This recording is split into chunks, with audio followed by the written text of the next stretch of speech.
Like most people, I started with a popular shonen when getting into anime. Then I watched more and more shonen, and as I got older, I started to grow out of it a little bit. It felt like something was missing, or simply nothing appealed to me. For a medium I really enjoyed, to suddenly fall in that same enjoyment was shocking, and I looked restlessly for a solution. Then I stepped into the world of Seinen, and it all came back to me.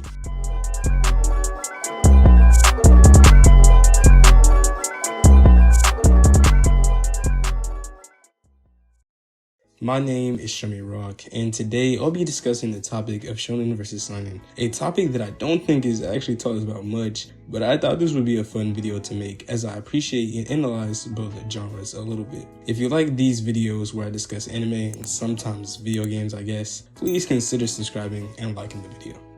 Before I can dive into this discussion, I had to admit that I'm a filthy liar. Shonen and Seinen aren't genres exactly. They aren't genres at all, actually. Instead, they are demographics. Shonen appealing to young males around the age to 12 to 18, while Seinen is made for the more adult audience. Think of something like My Hero, clearly made for young teens. Then think of something like Berserk. You would not show a growing child that series. So now the question arises, why did I ever lose interest in shonen? And I have a few answers for this. Even when I was younger and fit the shonen demographic more heavily, there was one thing that always irked me. The authors treat me like I'm a fucking idiot. I indirectly touched on this subject in my Made in Abyss video. Check that out, it's kinda cool. But I'll speak on it more here. In the typical shonen, it seems that death is something the author wants to avoid, which I can understand. You spend all this time crafting the most thought out and lively character, and just having them get smote in the same chapter that they're introduced in can be a little much. So I respect authors who can create situations that may be dangerous for their characters and have them come out alive in a believable manner. This does not happen often in the typical shonen. Instead, we are greeted with some of the most ridiculous explanations or forced to accept that, oh, that wasn't enough to kill them apparently. Though this is very nitpicky to some degree, it can get a little bit annoying and pull you out of the experience, especially when the death of a character is very, very called for. But the authors simply can pull the trigger anytime they want due to them appealing to a wider audience. I respect it, but man, does it suck. When so many authors are trying to reach such a big target audience, they often use the same common themes and story elements that are now cliche, which just overall makes me uninterested when the story can be so much more. And that leads me to my next point, what Seinen does right.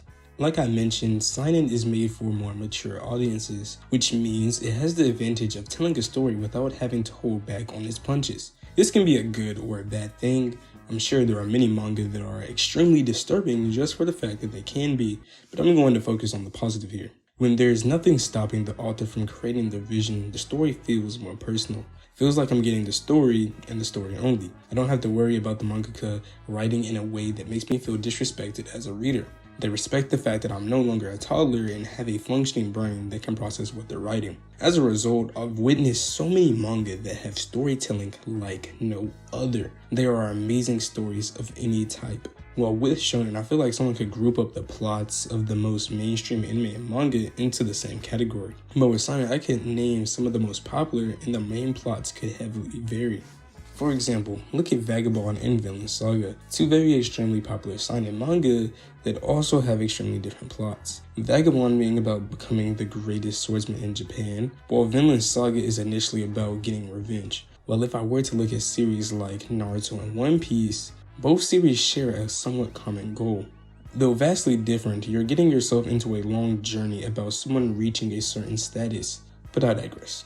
Both Vagabond and Vinland Saga go into depth about certain philosophies that are genuinely fascinating, discussing something like why one should continue to cut down others, or why they would dedicate themselves to such a thing like swordsmanship, or why God allows people of pure hearts to suffer.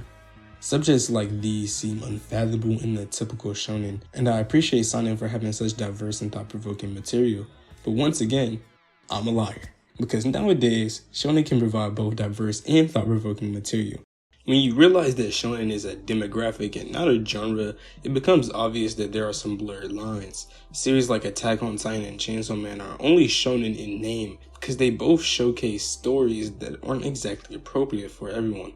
One series showcasing a kid with mommy issues committing war crimes, while the other shows a half-demon teenager who's too horny for his own good. Both masterpieces in their own right, yet they almost flip the stereotypical shonen image on its head entirely. Attack on Titan initially has a very simple premise that is to be predicted of shonen, yet it evolves into this story that has an immeasurable amount of depth that trumps a lot of seinen, all the while having the shonen title.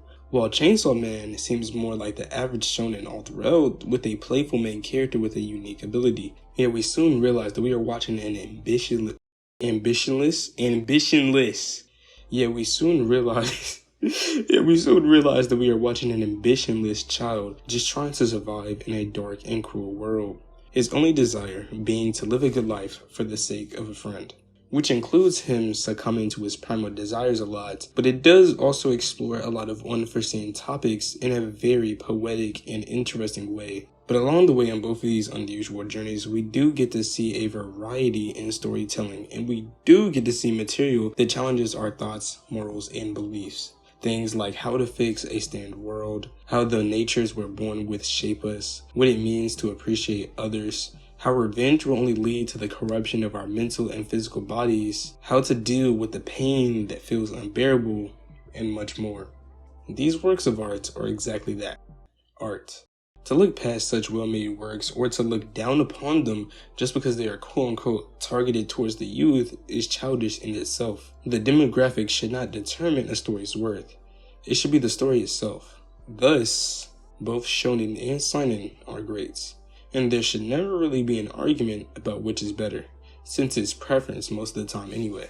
Though I do have my gripes with the typical shonen, like how they add certain things to reach a bigger target audience and how they have iffy storytelling at times, it's clear that 1, not everything that comes from it is bad, and 2, I've simply grown as a person and so has my taste. But it's really foolish to engage in such an insignificant argument when we could just enjoy what we enjoy. If you enjoy getting lied to for the past 5+ minutes, please leave a like, comment, and subscribe. I usually don't make videos where I just kind of contradict myself a lot, but I thought this would be really fun, plus I just needed some filler. But if you did enjoy it, I'm glad. Peace.